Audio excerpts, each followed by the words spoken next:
My name is Dr. Kate Boyd, and today I'm going to be talking about how to keep a practice journal. I've created a free downloadable PDF as a companion to this video, and I've put the link in the description below, so feel free to grab it. A practice journal is a log you keep while you're practicing to help stay organized and keep an overview of your goals. You can keep a practice journal in electronic or paper format, but my personal suggestion, even though I embrace technology, is to use paper for your practice journal because it can be distracting to have electronic devices in the practice room. Here's a box of practice journals that I've kept over the years. So here's the box. Yeah, so this is just chock full of practice journals, and it's just like I just chuck them in this box when they're full. You might wonder if you should keep a practice journal. I think you should. There are 4 main reasons to keep a practice journal. The first reason is that keeping a practice journal makes you more efficient and helps you use your time better. Writing down exactly what you're doing with your time while you're practicing at your instrument helps you stay accountable to yourself and see in black and white where your time is going. Over time, when you keep a practice journal and look back, you can see areas of inefficiency or notice patterns that you didn't expect to see. And the goal here is to maximize your effectiveness in the practice room so you can spend as much time as possible outside of the practice room, living your life and having rich experiences. The second reason to keep a practice journal is that a practice journal helps you track your progress. When you're trying to learn several different pieces, it can be difficult to keep track of where you are in all of them. For example, you might do some really great metronome work in a practice session one day, but then the next day you can't quite remember where you left off. Was it 80 beats per minute or 92? And which spots needed the most work exactly? It can take a few minutes to reorient yourself to where you were and what you need to do next. But if you wrote it down, you can just consult your practice journal and resume your work from that point. Also, maybe you've been practicing a piece for a while and it feels like you haven't made any progress at all.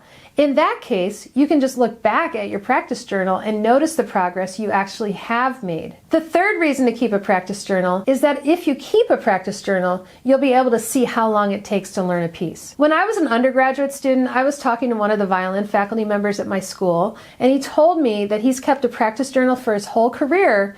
And by that point, when he was talking to me, he had a very good sense of how many hours it will take him to learn any given piece. He told me, I can look at a new piece and estimate that it will take me 16 hours or 30 hours or 48 hours or whatever specific amount of time to learn. I was absolutely captivated by that idea because at the time, as an undergraduate student, it felt like I could just practice and practice something, and the learning process was never ending in a way. It was also hard to really know how long it was going to take to learn something because I was still in the process of figuring all of that out for myself. I've kept my practice journal since that time, and now after all that data I've collected, I can look at a new piece, whether it's a solo piece or a chamber music piece, and I can estimate pretty accurately how much practice time I'm going to need over the coming weeks and months to bring it to performance level. The fourth reason to keep a practice journal is that keeping a practice journal helps you stay accountable to yourself. Maybe you get to the end of the week and you think, holy cow, I've practiced so much. Why am I not progressing on this? But then you go back and you look in your practice journal and you see that you only practiced that piece a fraction of what you thought you had. Another part of being accountable to yourself is creating a streak of unbroken practice days.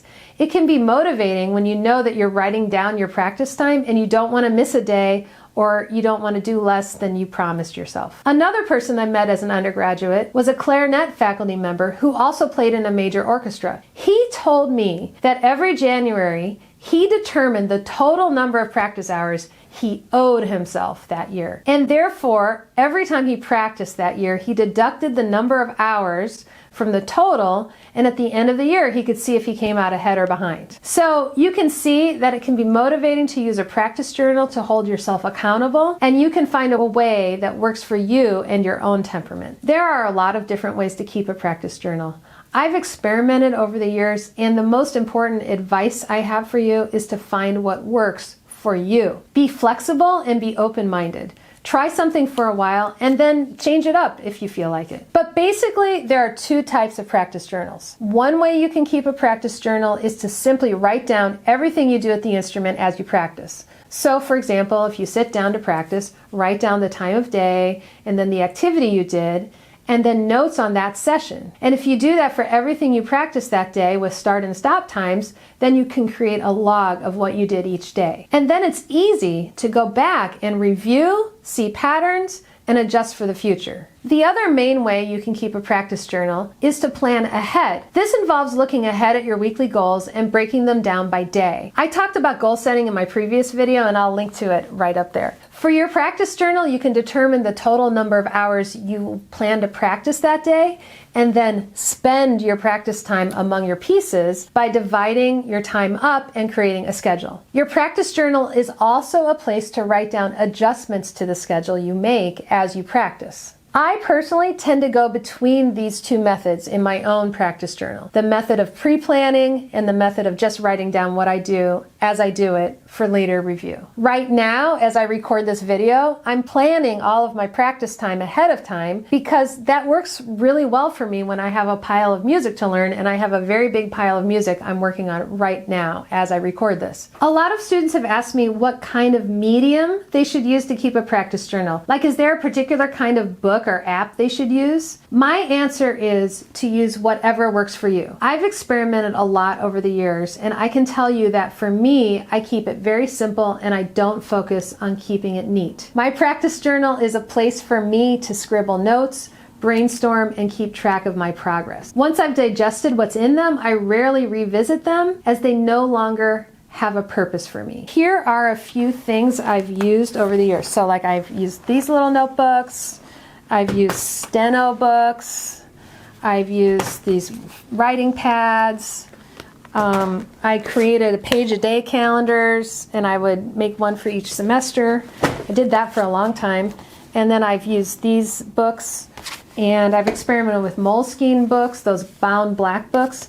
But I always end up coming back to just a plain old spiral notebook. But I know another pianist who keeps very careful practice journals in bound books, and then he lines them all up on his bookshelf, so he has a record of all of his practice time in the past. I've also seen people actually keep a spreadsheet of their practice time on something like Google Sheets or Excel. It can be very helpful to have a spreadsheet where you're tracking the time you spend on each piece and what you accomplished each day. There are also practice apps you can use. I personally don't recommend using an app on your phone while you practice because it is too easy to get distracted by your phone, which defeats the whole purpose of practicing. So we've talked about the purpose of keeping a practice journal, methods of keeping a practice journal, and the actual place where you write down your practicing in your practice journal. But a lot of students will ask me, besides the amount of time they're practicing, what should they include in their practice journal? I always recommend tracking the following things: your warm-up routine, any sight reading practice you do, your technical goals, what measures or sections you've worked on for any individual piece, any tempo benchmarks you're striving toward, for example, writing down the metronome marking you got to that day for a particular section, and any memory work you've done, for example, writing down the measure numbers of what you memorized that day. Also, I suggest concluding your practice day by writing down what you accomplished that day and your goals for the next day while it's still fresh in your head. In addition to everything I've said up till this point on the video, here are my best tips for keeping a practice journal. My first tip is to keep it simple. As I alluded to earlier in this video, don't worry about making it fancy or pretty. Just write it down. I use a spiral notebook, and when it's full, I just throw it into a box. My second tip is don't overthink it. Jot down what's on your mind to get it out of your head, and don't worry if it's right or wrong, because there is no right or wrong in this case. My third tip is, don't let the perfect be the enemy of the good. Your practice journal is not the place to be a perfectionist. If you forgot to write something down, don't worry about it and just estimate it after the fact if you think about it. It's okay to have messy handwriting. It's okay to have imperfect goals that you revise. My fourth tip is, decide why you want to keep the journal. What do you want to track? How will keeping a practice journal help you achieve your goals at the instrument? My next tip is to focus on what you will learn from keeping the practice journal. In my case, when I started, I was very interested in learning how long it would take me to learn pieces. I really wanted to develop a sense for how to plan my practice time. Do you want to be able to see your progress and feel motivated? Do you want to be able to track your goals? Do you want to hold yourself accountable? What is the thing that you want to learn about yourself and your practicing from keeping a practice journal? My sixth tip is to have long, medium, and short-term goals in your practice. I made a whole video about goals, and I'll link to it below. My seventh tip is to continuously assess your progress and adjust. If you plan to learn a whole movement in a week and you divided it into 7 sections, but after the 4th day you're less than halfway through the piece, then adjust your goals accordingly. My 8th tip is to be consistent. It's less helpful to keep a practice journal every now and then on whatever scrap of paper you happen to have nearby. If you commit to keeping a practice journal and logging your practice every day, over time you'll be building a habit that serves you and helps you plan and organize your practice. But if you only do it occasionally, you won't get much good, actionable information or feedback. As I said before, I've created a free downloadable PDF to get you started. You can use the PDF directly or use it as an inspiration to create your own practice journal. You can grab it by clicking on the link in the description. If you liked this video, please tell other people about the Piano Prof YouTube channel and hit the like and subscribe buttons below. This will help me reach more people as I build my channel. What methods do you use to track your practice? Leave your answer in the comments below.